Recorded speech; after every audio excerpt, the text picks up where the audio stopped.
So in any case, the spectrum of commutative binary algebra is the set of all continuous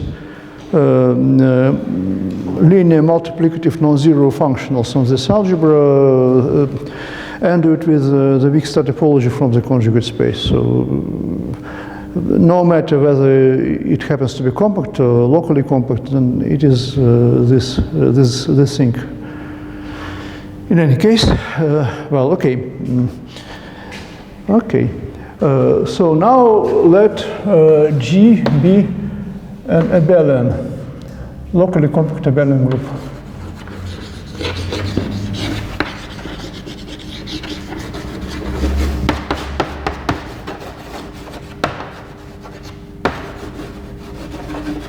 It's commutative. It is often abbreviated as LCA.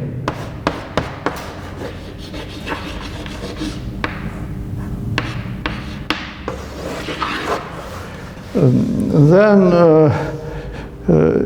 it is usual to write this additively rather than multiplicatively. Then we write x plus y instead of xy. Okay, and also what we have a Haar measurement.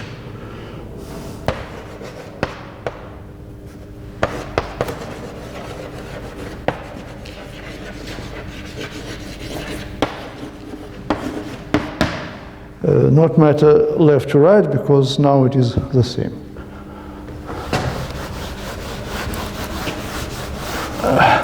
And normally we assume that normalization which I described, that is, if G is compact, then M is a probability measure. If G is discrete, then it is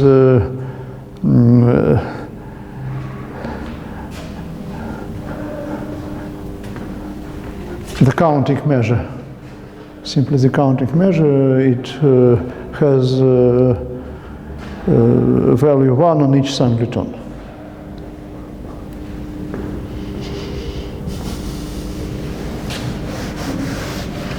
Okay.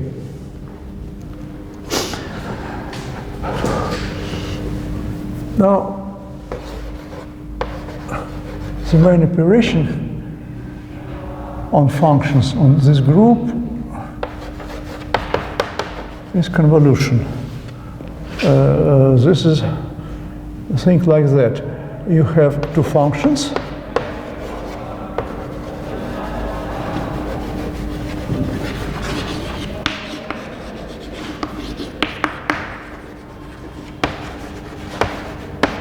And then you define their convolution in the following way.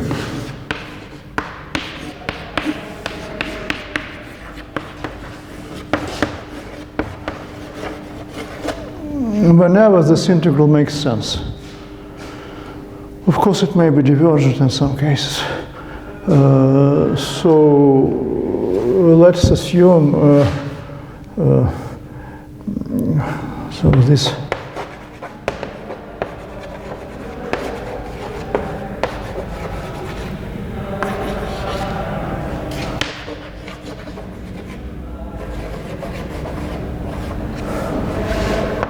whenever this integral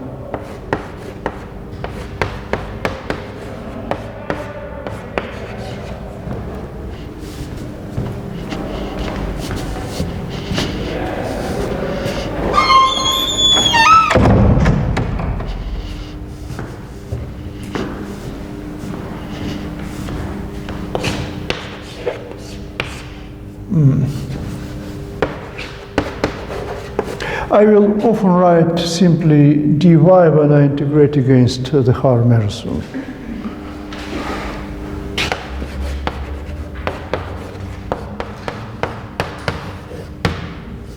So in practice, it may happen that for some points this integral converges and for some other it diverges.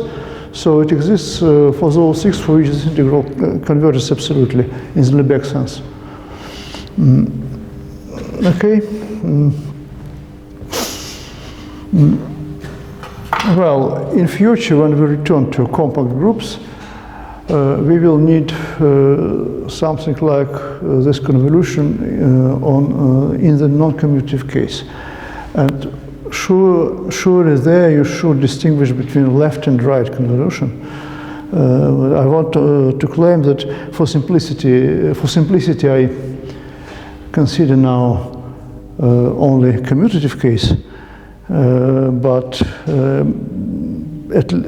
some things about which I will talk at the beginning, they are valid also in the non-commutative case with basically the same proofs. The only thing you should remember about is this order, left and right and so on. So you just should be accurate with this left and right. And then almost everything from the beginning of the theory remains valid in the non-commutative case.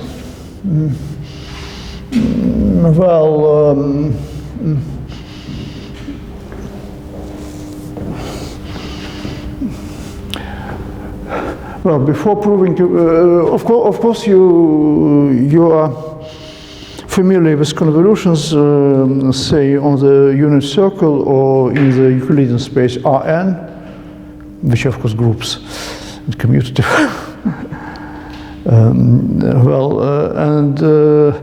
Here, at least at the very beginning, almost everything will be nearly the same as in Rn on the circle. So no revelations for the moment. But before talking about the properties of convolutions, we need some property which you also know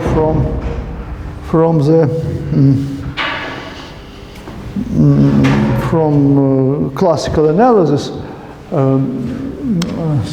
So let me call this theorem.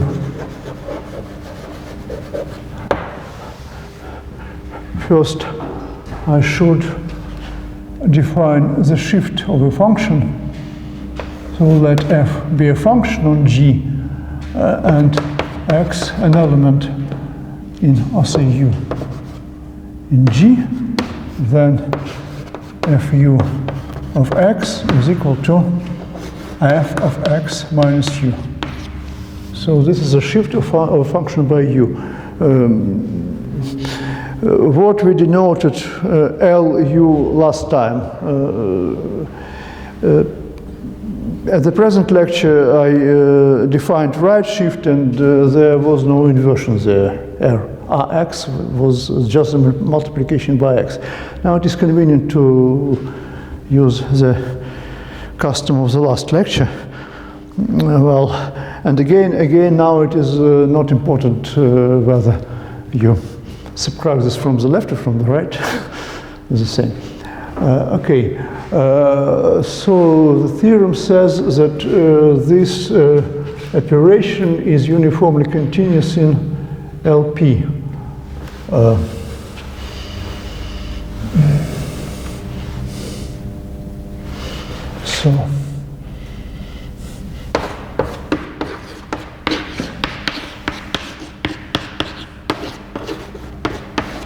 And when I write LP of G, I mean the space LP of this Harmonic.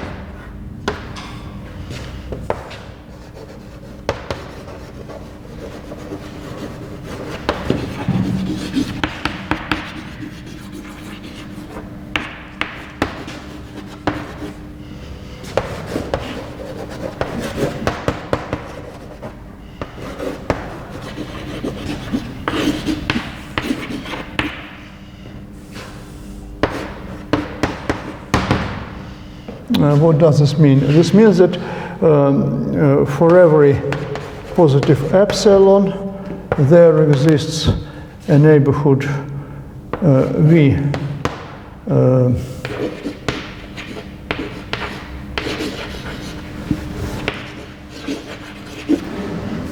of 0 in G. And again, since I write G additively,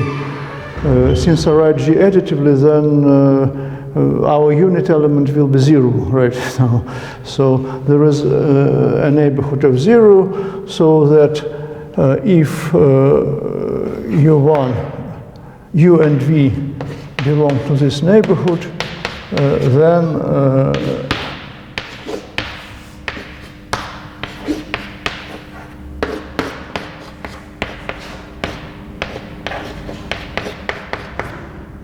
then we have this inequality. So this is uniform continuity, as we are accustomed to this. Well, if U and V are close to each other and their closeness is measured by some neighborhood, then then we have this inequality.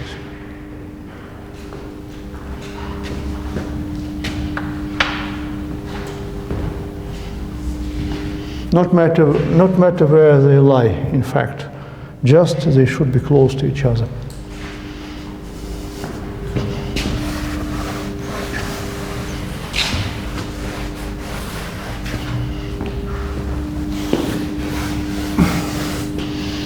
Well, the proof is precisely the same as in the case of Rn, of the Euclidean space. First, you observe that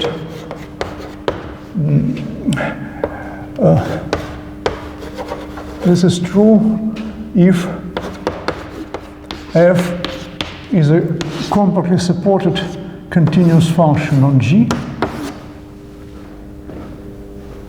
because it is compactly supported, uniformly continuous. So simply this difference is dominated. Okay, when U and V are close, then the shifts of f by U and V are close to each other uniformly, and this everything lies on some set which is related to the support of f, and well, not very large in measure. So you just make a very crude estimate and obtain this for complex support continuous functions.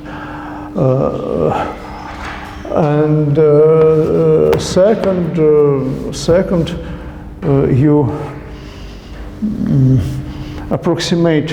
Well, our measure is regular. It was obtained as a continuous linear functional on the space of test functions. So these test functions are dense in LP,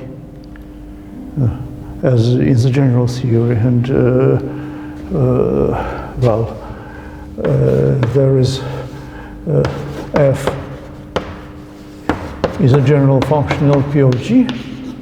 Then there exists a function G with compact support, so that the norm of f minus G minus G in LP is less than or equal to epsilon.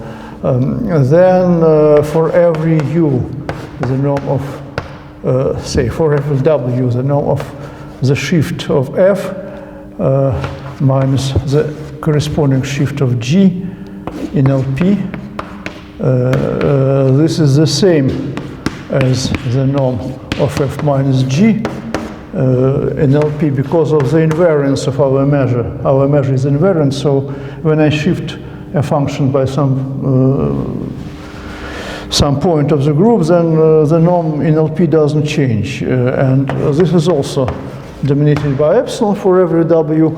And after that, you simply write the following thing, that f u minus f v in LP is less than or equal to f u minus g u in LP plus GU minus GV in LP and plus GV minus FV in LP. And you see that the first and the third summands are dominated by epsilon, and the second summand can be made arbitrarily small if U and V are close to each other by this observation at item 1. So and everything is proved.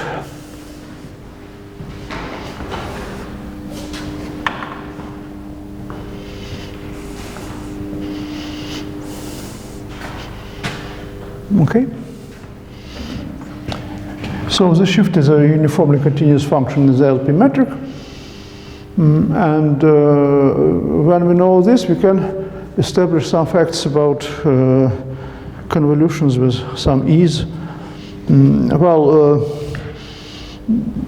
Of course, probably the most general thing about convolutions is the Young inequality. I don't know if do you know the Young inequality? Well, somebody knows probably. Young inequality for convolutions. So you take convolution of the convolution of two functions, and you calculate its norm in LR. Then this is dominated by the product of the norms of these functions in LP and LQ, and R, P, and Q are related in a certain not quite tricky, but not very evident way. I want to say that probably this is the most general thing about estimates of convolutions, but we shall not need it, and I shall not prove it. I will only concentrate on some particular cases which we shall really need. Equality, right? Sorry?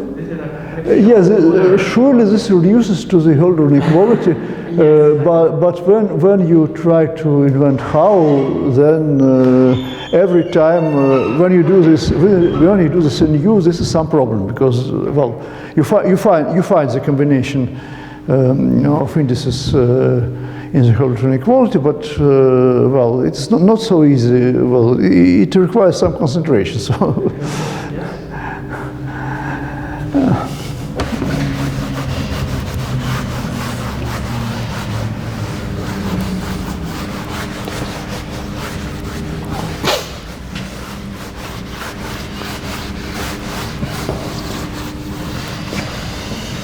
So, properties of convolutions.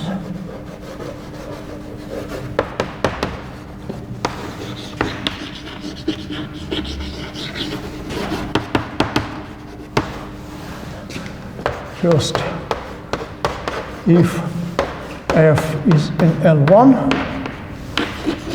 and g is in L infinity, I don't write the group here in the measure because everything is clear. Then Fg, the convolution, it exists, is bounded and uniformly continuous.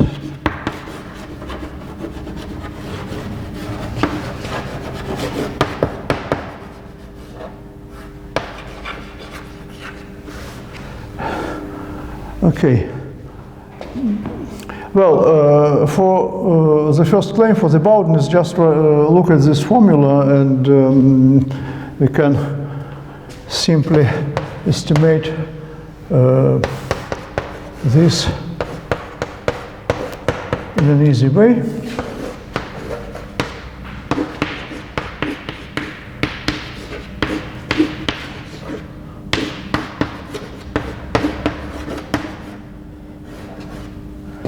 I don't write the measure here because integration is always against the higher measure, and let's estimate this precisely by the L infinity norm of G.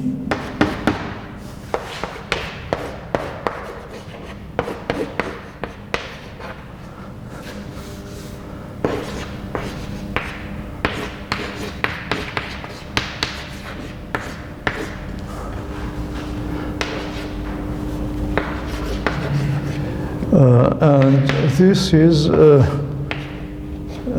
integral over g of f of y dy. Here there is a point of interest. Surely we use the left invariance of our Haar measure, and this enables us to get rid of this x. But then we should get rid of this minus also. Why can we do this? We know that if you put this minus, then our left invariant measures turn into right invariant measures. And here our group is commutative, so left and right is the same. And so we again obtain a left invariant measure. And of course, this will be the same measure from which we started. So I always may get rid of such signs like plus or minus here.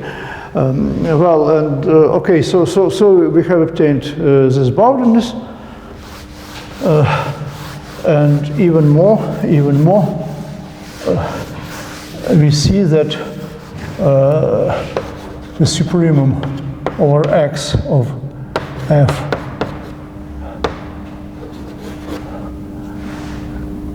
convolved with g of x, and modulus doesn't exceed the norm of g in L infinity times the norm of f in L1. So the boundedness is proved, and as to uniform continuity, just write f g of y1 minus f star g, say x1 of x2. This is the integral over g of f of x1 minus y minus f of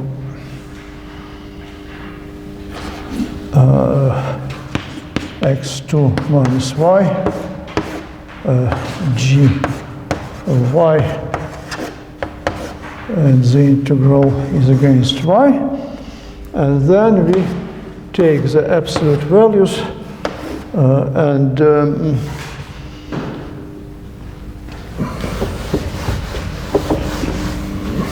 after taking absolute values, surely we put the modulus under the integral sign, then we estimate this g by its L infinity norm from above, and after that we change the signs.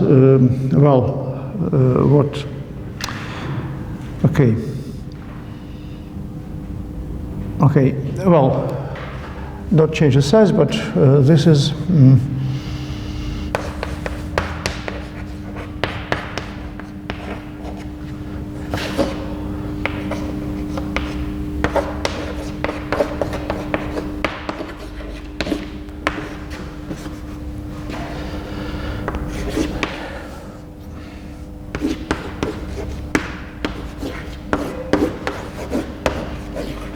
and this is equal to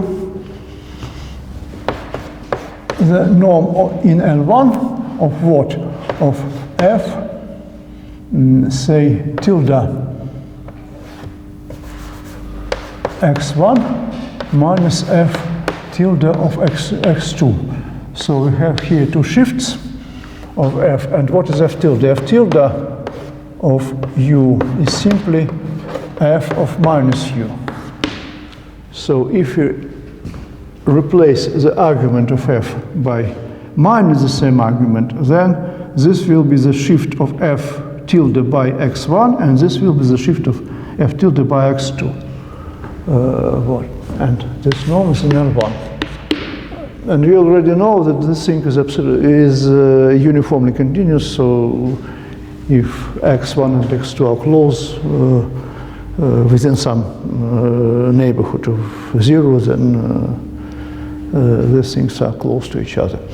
Okay, So when we convolve an L1 function with an L infinity function, we obtain some bounded and uniformly continuous function. If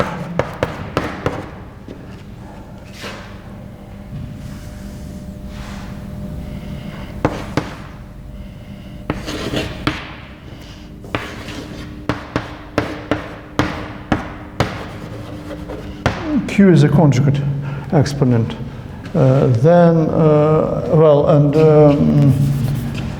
F is an LP, and G is an LQ. Then also F star G is bounded and uniformly continuous.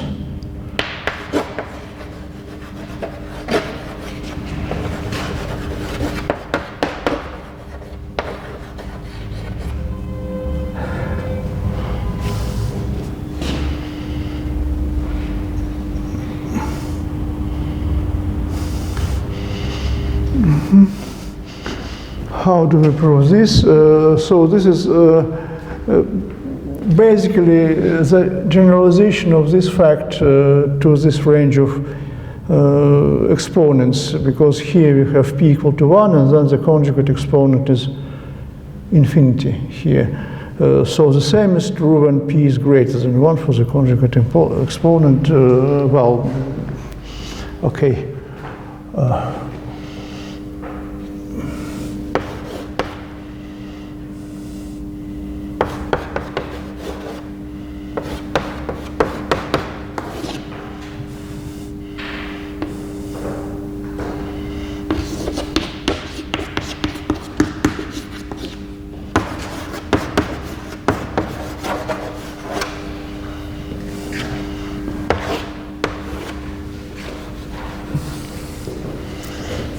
Then I take it to the power p and integrate over g.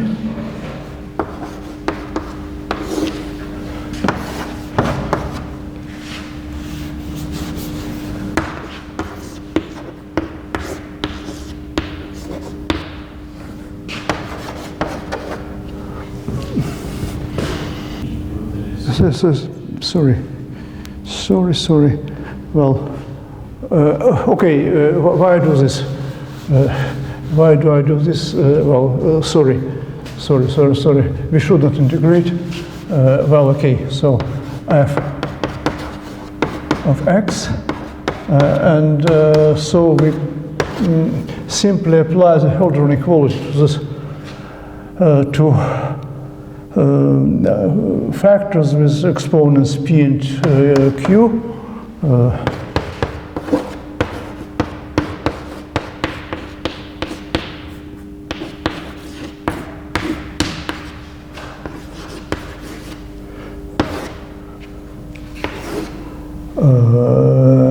No p.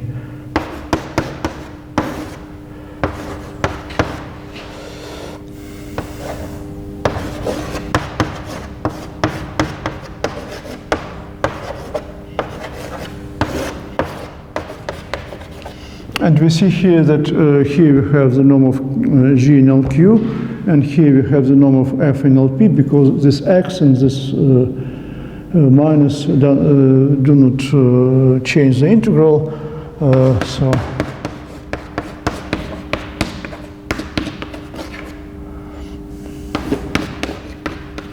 So it is bounded, and why is it uniformly continuous? So the proof is basically the same. You just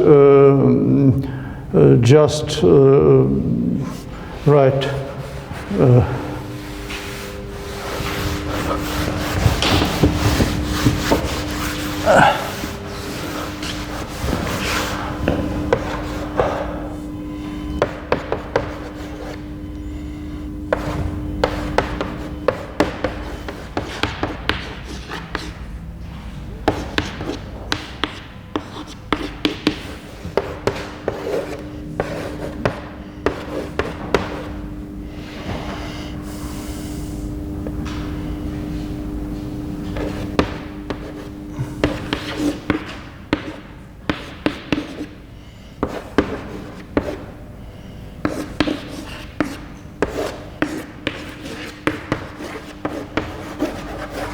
precisely as we did in the infinity case, and then again we apply Hölder inequality and obtain what we need.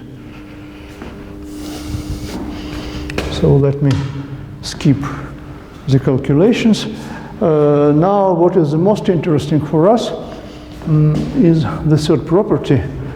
Let me write it here.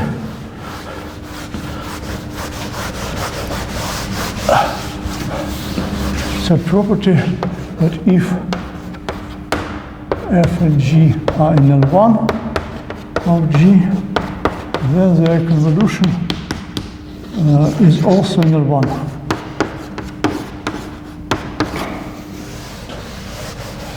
Well, the calculation is very simple, and you know it. So you write this convolution. It is equal to the integral of f of x minus y g of y dy. Then you put the modulus here and integrate this over x to obtain the L1 norm of this thing. Here you also integrate this over x. Then you put the modulus under the integral sign and change the order of integration.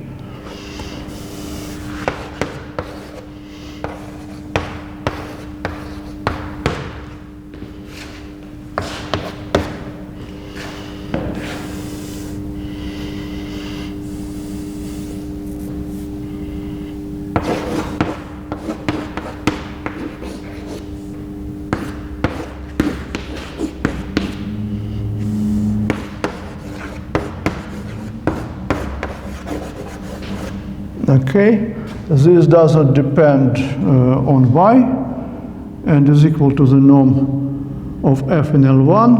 And after I move it out of the integral sign, then we find here the norm of g in L1. So this is less than or equal to the product of the norm of f in L1 and times the norm of g in L1. So moreover, we have here the same property which occurs in the definition of a Banach algebra. The norm of f times g in L1 is less than or equal to the norm of f in L1 times the norm of g in L1. So now the idea emerges to turn this L1 of g into the Banach algebra by taking this convolution for the product. I want this to be a commutative Banach algebra because I want to apply Gelfand theory. Okay, this is really commutative.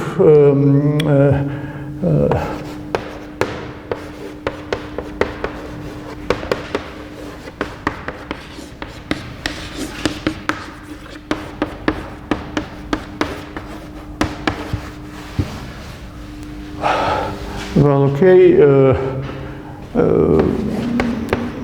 this follows from the invariance under translation of the Haar measure.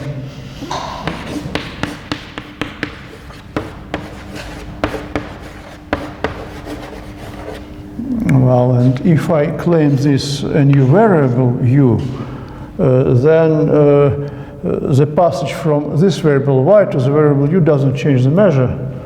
And so this is equal to the integral over g of f of u, and y will be equal to x minus u.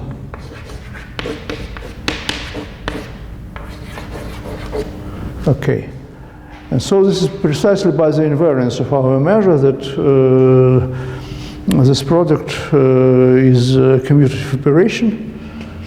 And now L1 turns into a Banach algebra under this convolution. it should be said that here in this advanced story, there are some tiny measurability problems which I skipped. Because we have used the Fubini theorem. We have used the Fubini theorem. And we should know that this function with modulus, at least it is measurable. Why is it measurable? So f and g are arbitrary L1 functions. L1 functions, arbitrary functions in L1. Yes. In L1. So we put, this is not a continuous function, this is in L1. So we put here the difference. And we should know that this product is a measurable function in two variables. Why? This is easy.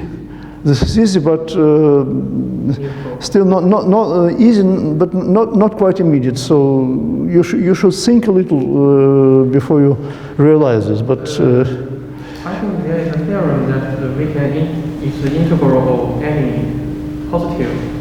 Yes, any positive. But so surely we need to integrate this positive function.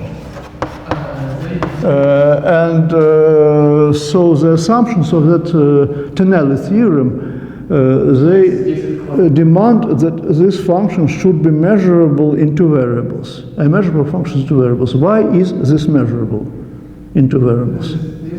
I mean, not in each variable separately, but in all the product space on G cross G.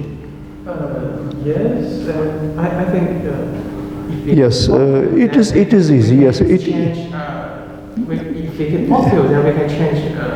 Yes. After we know that this function is measurable, we can do everything that I did, well, freely and without any hesitation and so on. But why is this measurable as a function on G cross G?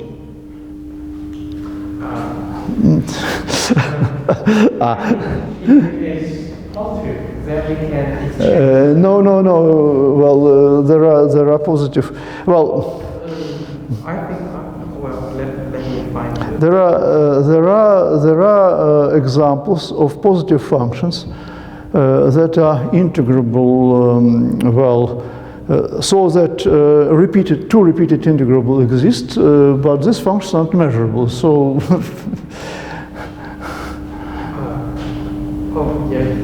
We need to know that this is measurable, and I skip this. This is easy. I promise you, this is not so difficult, but still you should think about this. If you know this is measurable, then everything is clear. Okay. Anyway, in fact, this is measurable, so no problem arises. We can act freely with these integrals, and so on, so on, and so on. And anyway,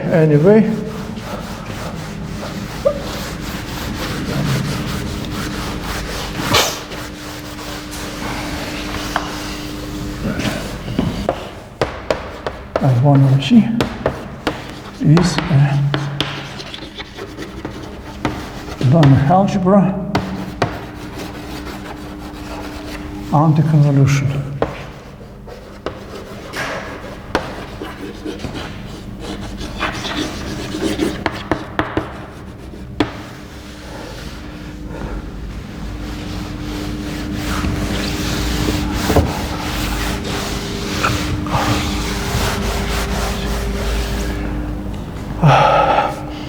Well, now there is, as we saw before the break, there is slight distinction in the behavior of this Banach algebra, which depends on whether or not this Banach algebra has a unity. When does it have a unity? Compact. No, discrete. When G is discrete, this has a unity. Yes.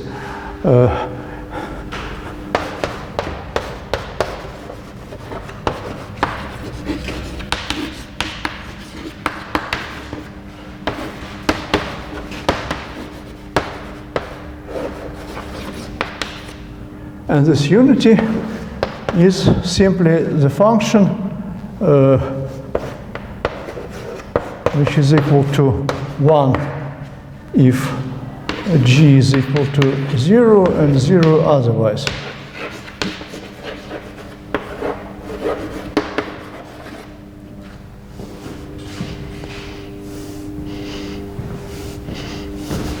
How does the convolution looks like in this case?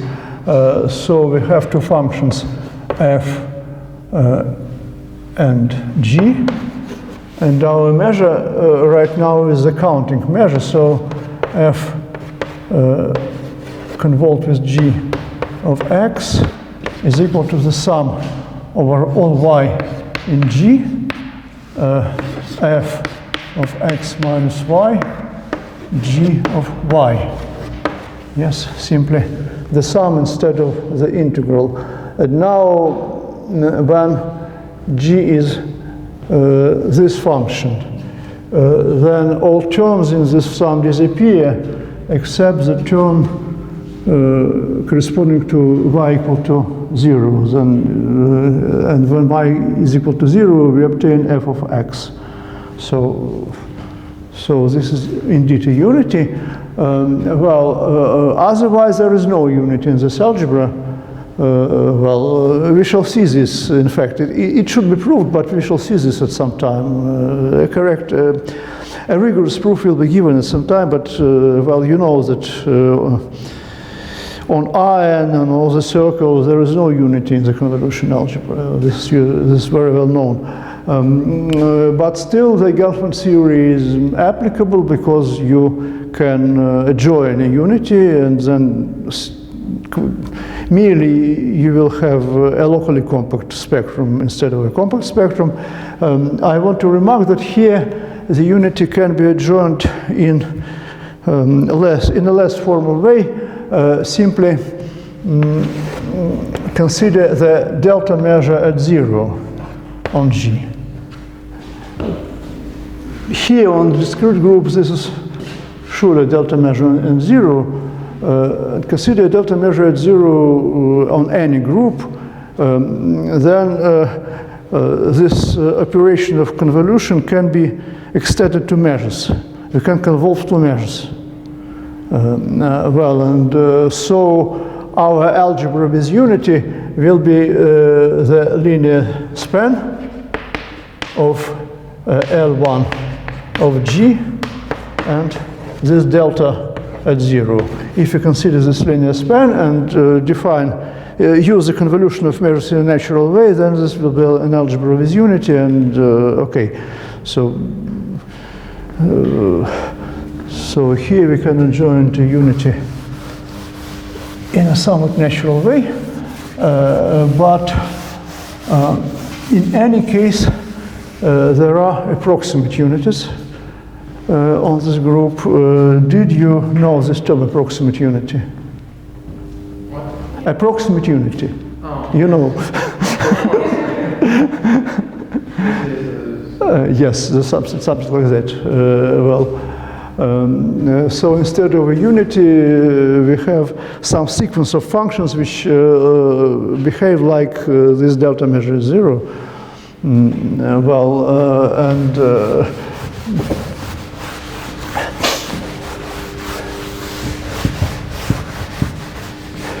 The theorem about an approximate unity can be formulated as follows. Theorem. So let f belong to F1 of G.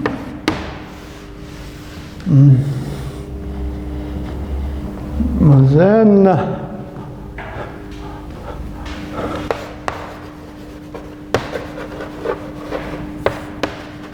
there is for every epsilon greater than 0, there is a neighborhood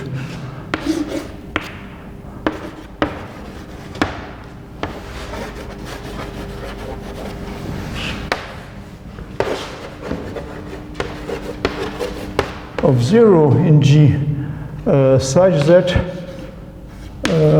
we have the following. for every, say, V in L1 of G vanishing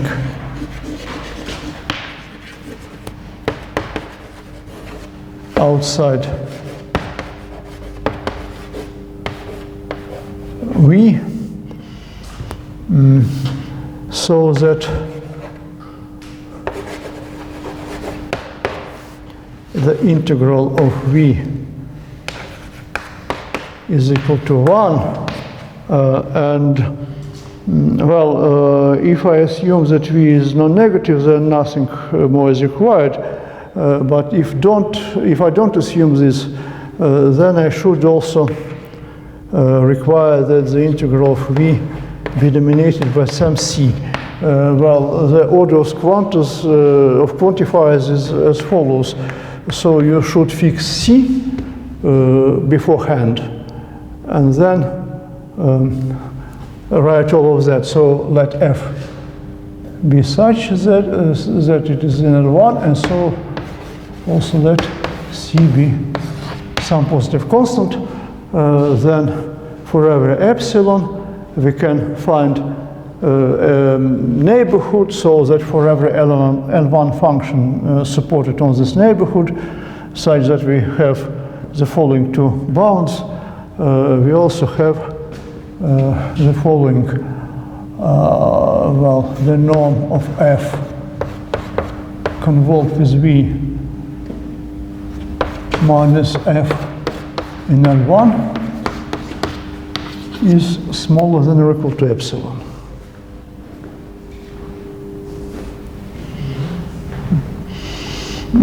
So in fact, we obtain an approximate unity when we consider a sequence of such V's. Consider a sequence, a shrinking sequence of epsilons. Then for each epsilon, we find such a neighborhood capital V, and we find a function little v supported on each such neighborhood. About C we can take any C we want. So there is also a freedom in choosing this V, but anyway we should eventually select some sequence of this function V's, and we see that these convolutions tend to F in L1, and really these functions behave like this something which tends to this delta function at 0, because they are supported by smaller and smaller neighborhoods of 0, and retain this normalization and this one. So their mass is bounded, total mass. Their average is equal to 1, and they're supported by small neighborhoods. So they tend to something like that delta function. Okay, but there is a way to formulate it this way, and it is convenient because we see that there is much freedom in choosing this V. We only need to subject V to these two conditions, otherwise it may be arbitrary. And this estimate is true uniformly for all such V's. So, the proof is much shorter than this preface. It's capital V, outside capital V. Outside capital V, yes, outside capital V. Sure.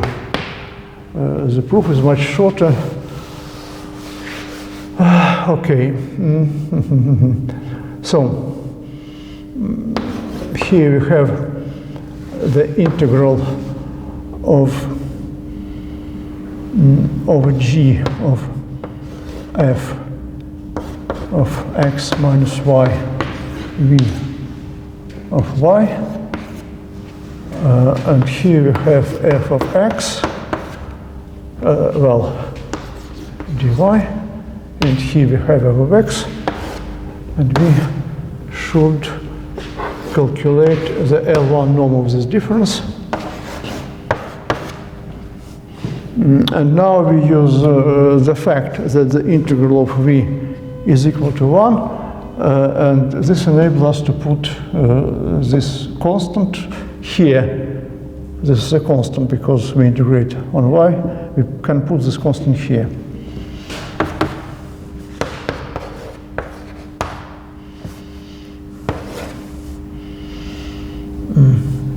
And also here we can restrict integration to this neighborhood capital V because this function is supported in capital V.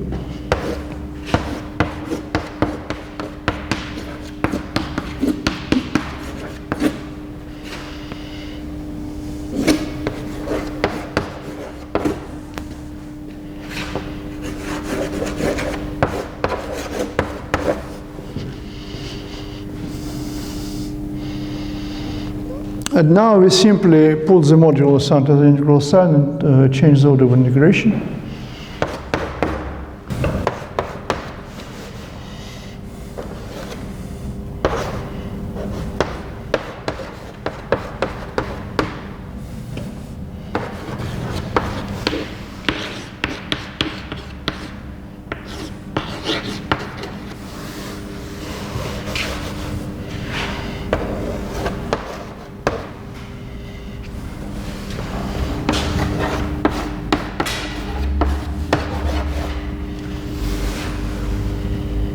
Here, maybe f from x in the right-hand board.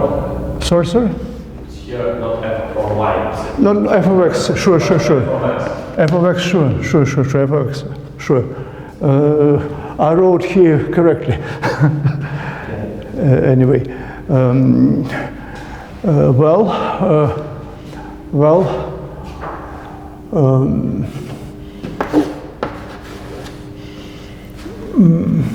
and what do we have here? Well, here we have the integration over v, and here we have the shift of f by y. Okay, so this is the integral over v, the absolute value of v over y, and here we have the norm of f shifted by y minus f in L1.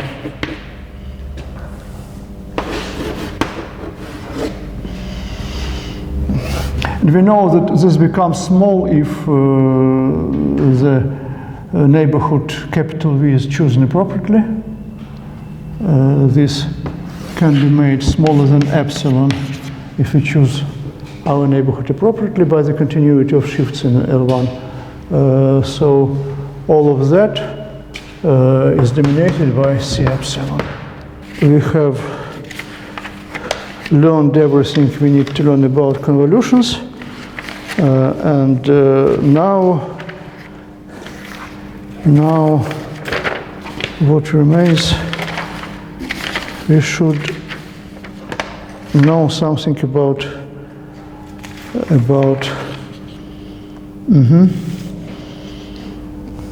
the spectrum of this algebra.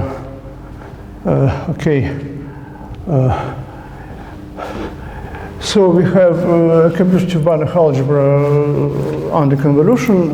Then we can demand the Gelfand space. Well, let it be gamma M of L1. And G is some locally compact space.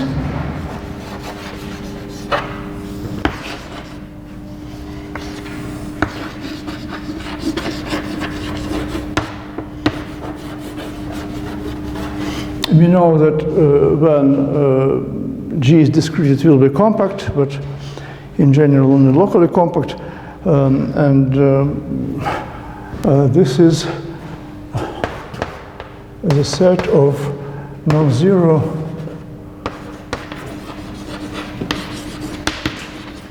continuous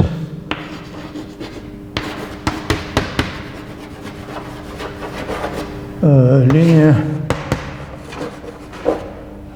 multiplicative functionals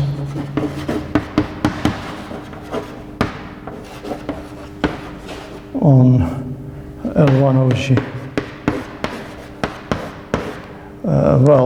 And this space possesses the properties that I listed, and our next goal is to describe somehow the space in some more appropriate terms, and it turns out that this is precisely the space of the so-called characters on G. So definition, a function, a continuous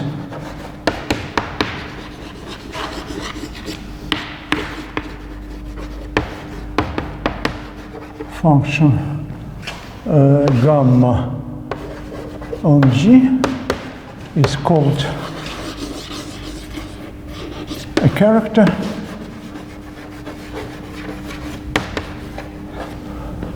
if gamma is a homomorphism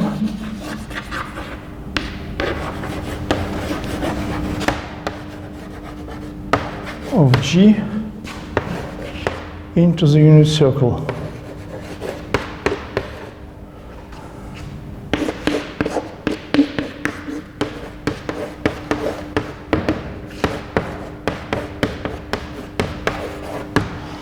So this unit circle is a group under multiplication. So this is a homomorphism from our group gamma to this group under multiplication, so that the properties listed here can be written as follows. So first, gamma of G is equal to 1 everywhere,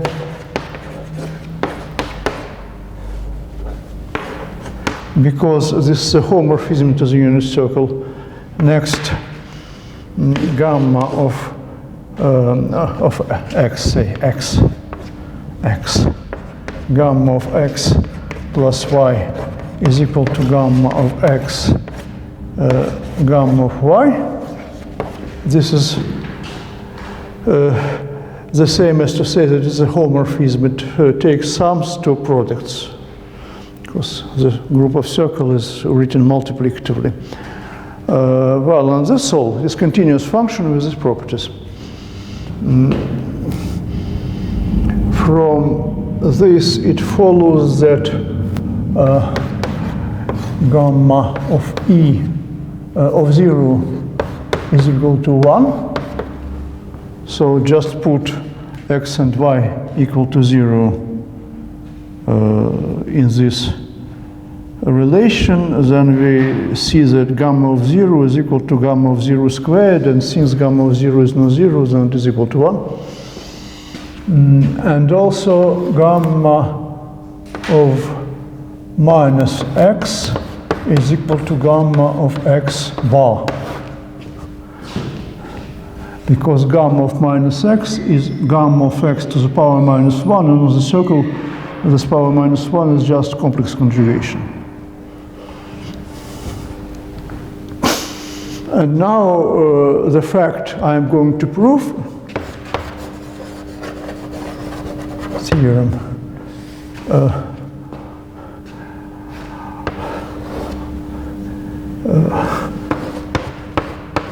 phi is a non-zero continuous linear multiplicative functional on L1 of G, if and only if there is a character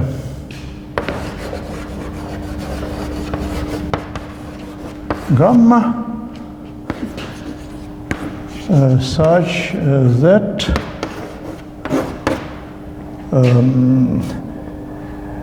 phi of x,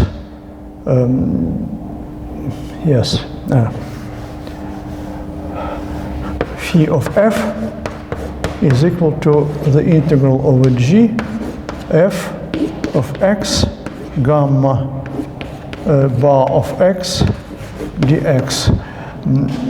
This bar is put in here by some reasons of tradition and for convenience.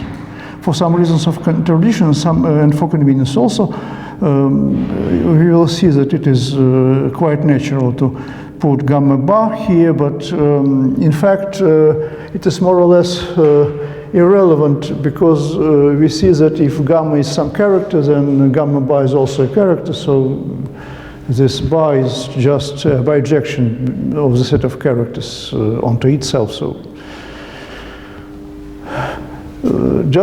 this is just a matter of notation to put bar here, to avoid putting bar here. Okay. So all continuous functionals are in one-to-one correspondence with characters. It is clear that such a character that represents this functional in this way, it is unique, because in general an L infinity function representing a functional on L1 is unique. Well, of course it is unique up to a set of measure 0, but since we deal with continuous functions, it is unique in the usual way. So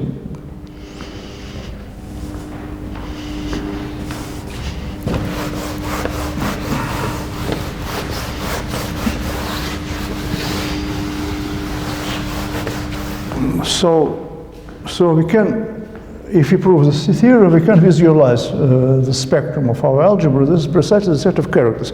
Of course, the topology is still induced from the dual space. This weak star topology of the dual space. Well, but still it is more natural. So let's first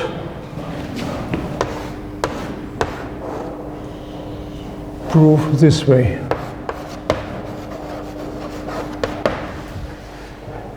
If we have a functional given by this formula, we must prove that it is continuous linear functional, non-zero and multiplicative.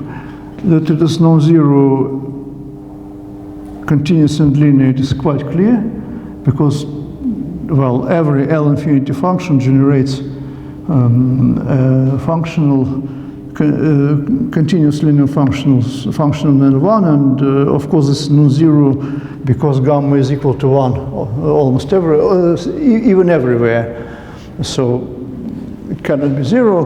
Well, so the only thing we must prove is that this function is multiplicative. So let's calculate, let phi be given by this formula, and let's calculate phi of convolution of some 12 functions. Okay, phi of f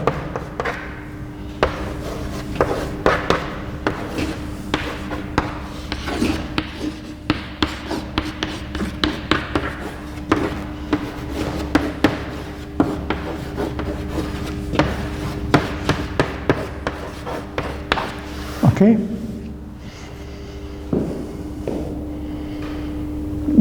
Then we, of course, we are going to change the order of integration.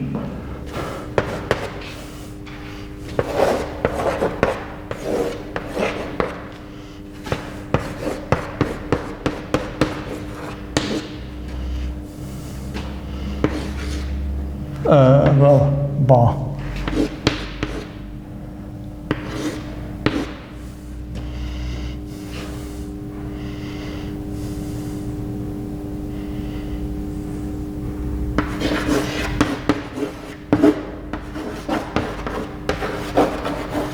Okay. Now here, if you write gamma of x minus y, then we make some error, but we immediately correct it.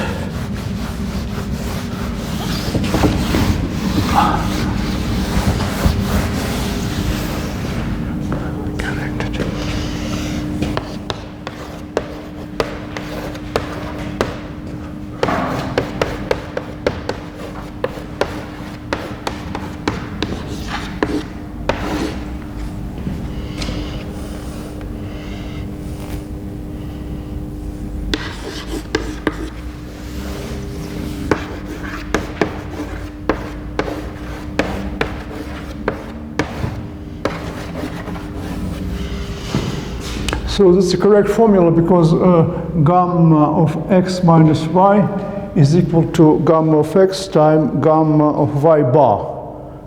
And so when we put another bar, we see here gamma of y, and this cancels with this gamma of y.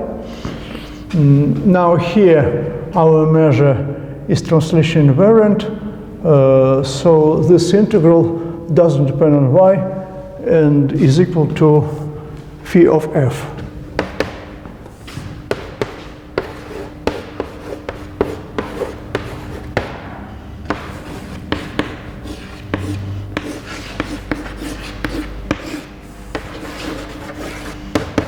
And okay, this is phi of f, phi of g.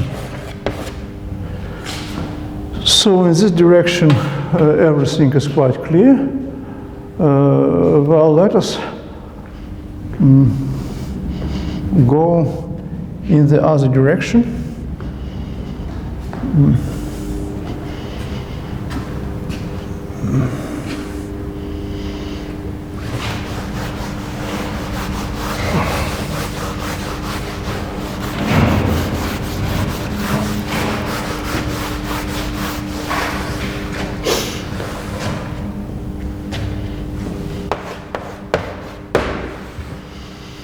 So now phi is a multiplicative linear functional and continuous on L1. We know that its norm is equal to 1 from the general theory, from the Gelfand theory.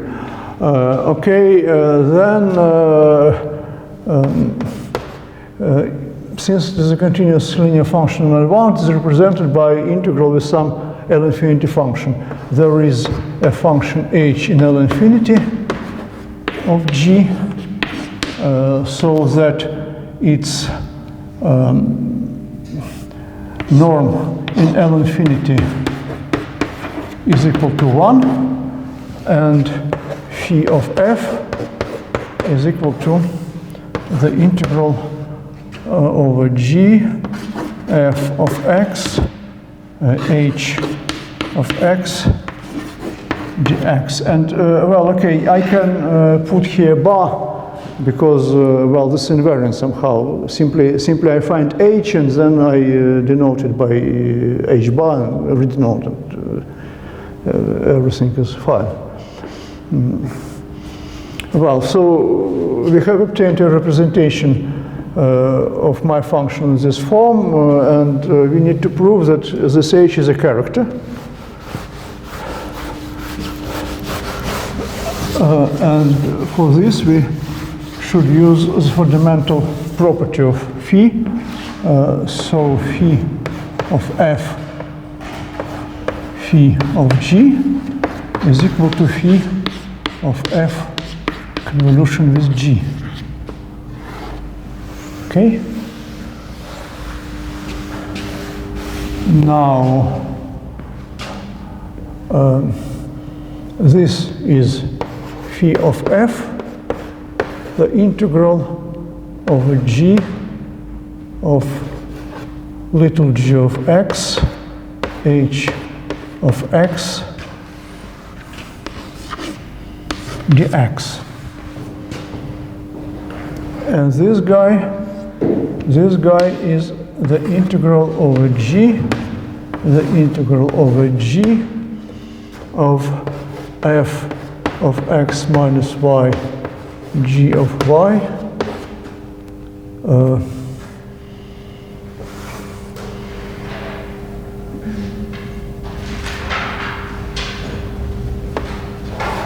h, well, dy, h of x dx. Okay. Bar, yes, here bar, and here also bar. Okay.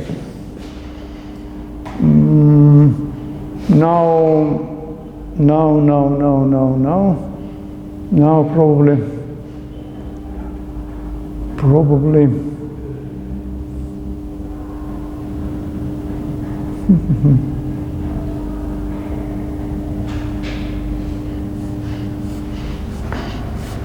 probably I should denote the variables of integration. Well, I should denote the variables integration. Let's use here some variable u. And here I write u instead y. In place of y. Okay.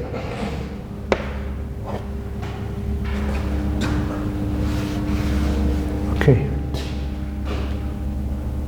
This doesn't change anything because I just denoted the variable of integration. And after that, we write this as follows.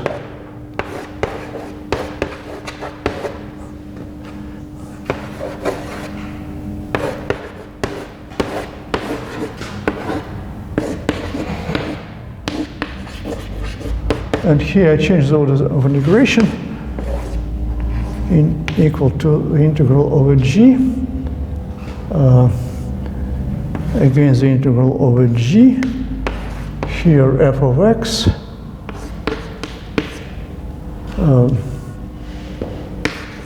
H bar of x.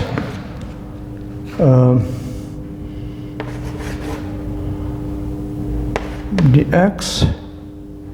F of x minus u dx g of u du. Okay, even let me write this a bit in a bit different manner. I put h bar here and g here. It is the same, of course. And so we see that if we integrate this function,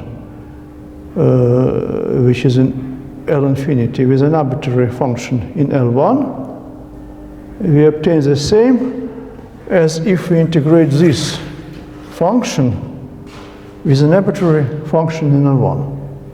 Okay? So these two functions coincide almost everywhere. Okay? Now we see that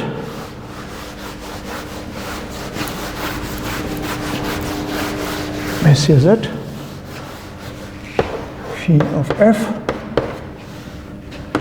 h bar of u is equal to the integral over g f of x minus u h bar of u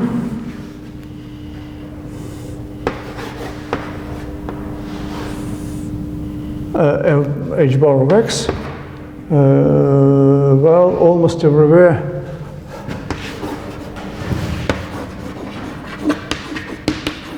almost every. Okay.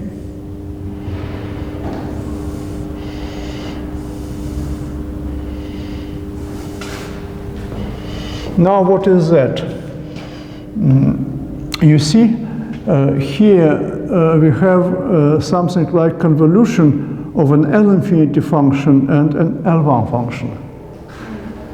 Not quite a convolution, but if we replace f by, if we write this for the function f tilde, which is equal of, say, y, which is equal to f of minus y, then here we'll find the convolution of f tilde and h.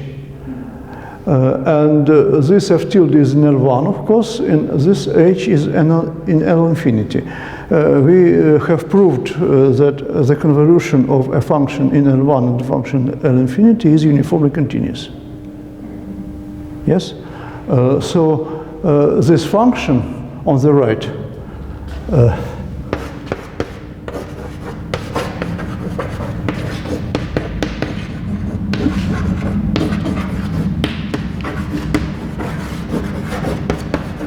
is uniformly continuous as a function of u. Okay? So this function on the left is also uniform, is equal almost everywhere to uniformly. So this function on the left is equal almost everywhere to some uniformly continuous function. Okay? So we may change it so as to make it uniformly continuous.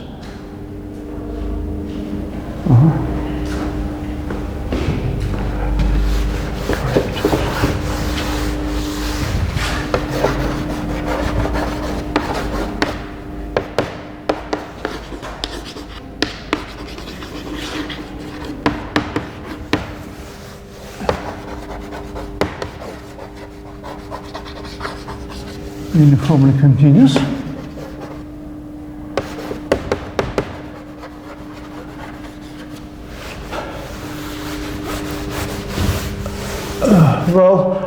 Then this formula is equal for every u.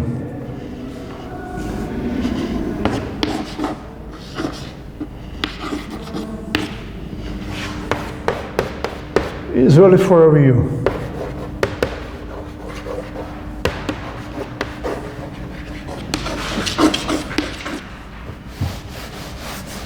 Okay. And so after that, everything should be clear. Well, what should we do? Okay. And now this can be written in the following way. So this is a representation of our initial functional phi.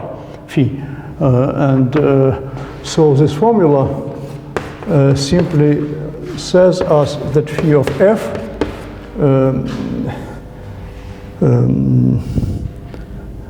h bar of u is equal to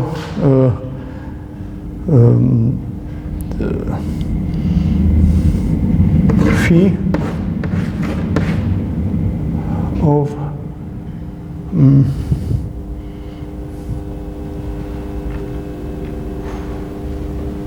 fu. Okay, this is precisely the representation of the functional phi. This is a shift of f by the vector by the point u, so that we have this.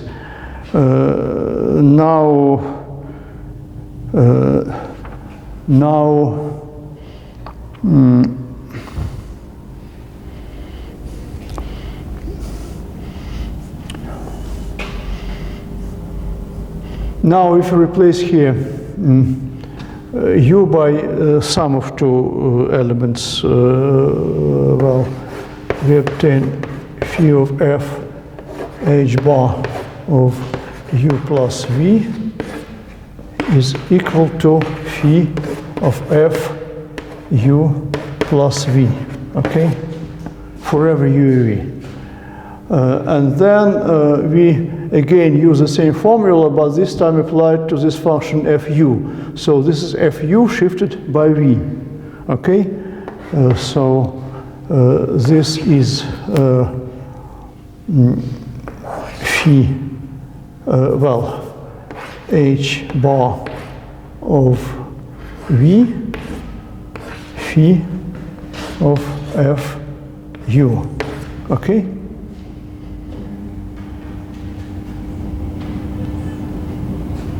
And this is again by the same formula, h bar of v, h bar of u, phi of f. And this is valid for every f. So from this it follows that this product is equal to this function, so this is a character indeed. And we have proved our theorem. Well, there's a problem about continuity. Sorry? Continue. Why gamma is continuous here? Here, this is nearly the convolution of a function in L1 and a function in infinity. Yes, because simply if we replace, if we denote this in other way, just write this in terms of this function, f tilde equal to f of minus y. This will be the convolution of f tilde and h. And when we studied the properties of convolution, we proved that such a convolution is almost uniformly continuous. So,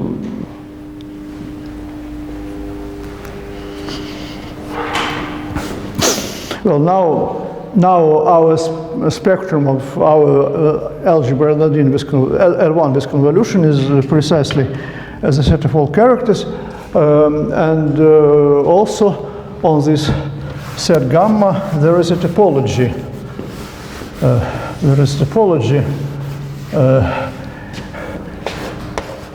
The topology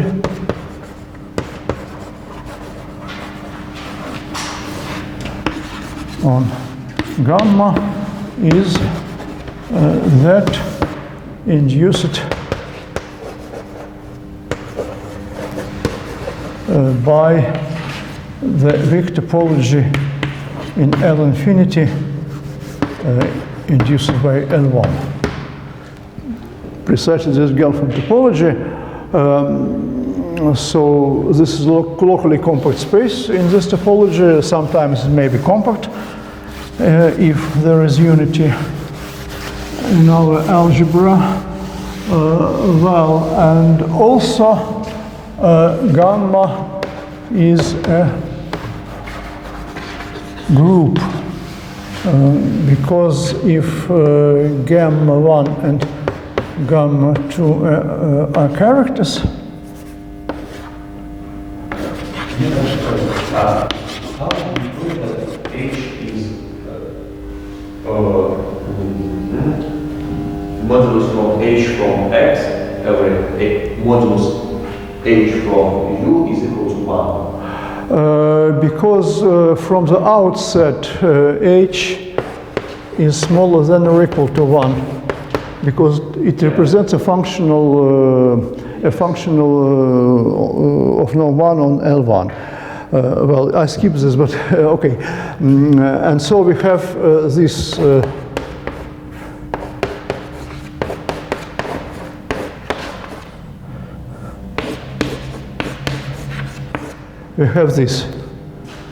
well, from which it follows that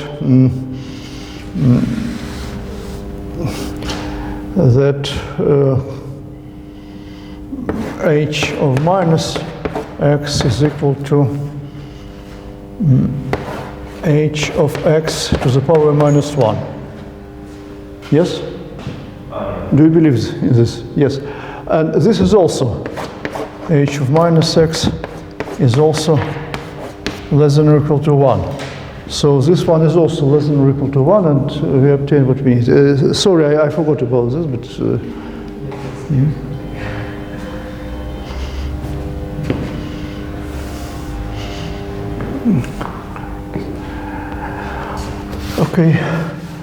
Okay, so this is a group, because if you have two characters, then their product, their pointwise product,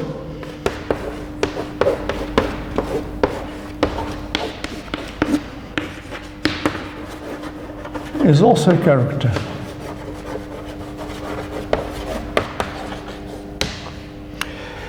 So we have a topology here, we have a group structure here. For this thing to be a topological group, we need that this topology and this group structure should be coordinated so that the mapping gamma 1, gamma 2 to gamma 1 minus gamma 2 should be continuous on this group. And for that we should do something, because this is not immediate. If you consider precisely the Gelfand topology induced by this weak topology, then this is not quite clear that we have this. But still, this needs a proof, but however, we shall prove this, in any case, we shall prove this the next time. What can be said right now. So we know that this is separately a locally compact space and a group.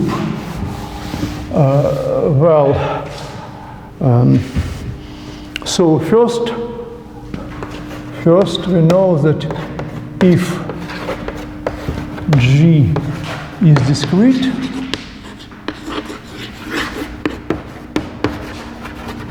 then gamma is compact.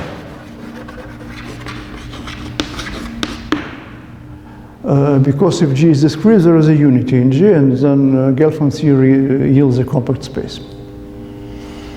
And the second claim is that if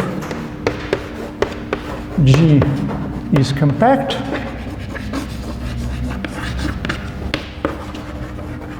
then gamma is discrete.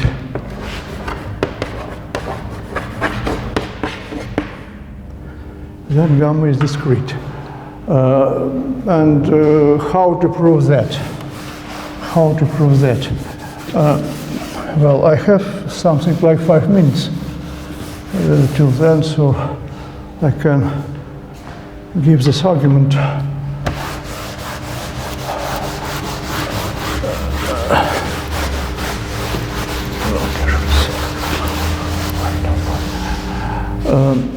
Well, so suppose gamma is compact.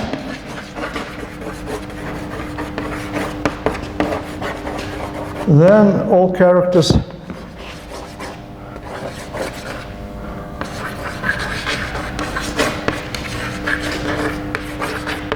lie in L1 of G, because in the compact case our measure, Haar measure is finite, so all L infinity functions are integrable, so all characters lie in L1 of G, and we can write the following relation: the integral over G of some character is equal to 1 if gamma is equal to the unit character and 0 otherwise.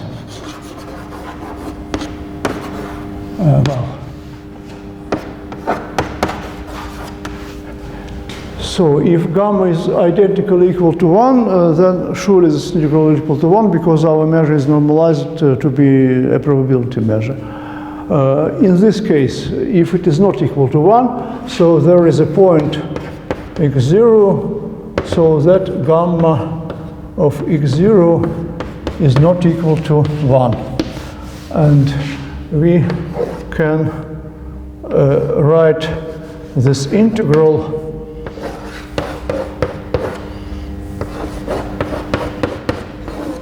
this way.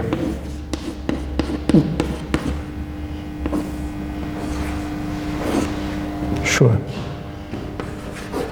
Because of invariance of because of the invariance of the Haar measure.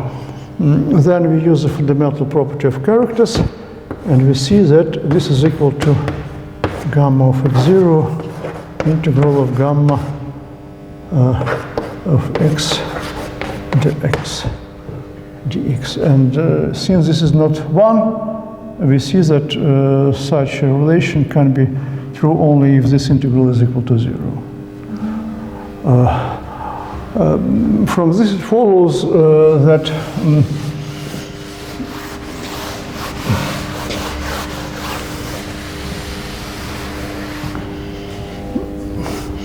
different characters are orthogonal.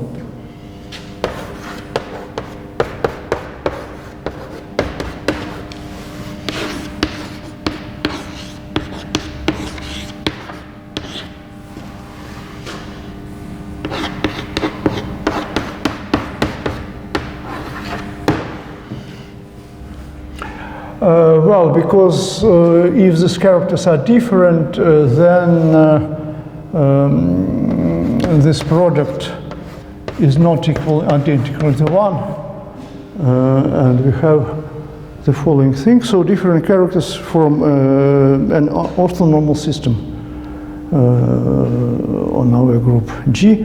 And to finish the proof, so I have no time because I need the Fourier transformation right now. But so to define it and to prove the property which I need right now takes about 5 minutes, maybe no more, but I have no time, so we'll do this next time. So next time we'll define the Fourier transformation on L1 of G, then we shall finish the proof of this fact, and then we will study this Fourier transformation, and we'll study this dual group, this dual group gamma, and so on, so on, so on, so on, so on. So this is a program for some series of nearest lectures. Okay.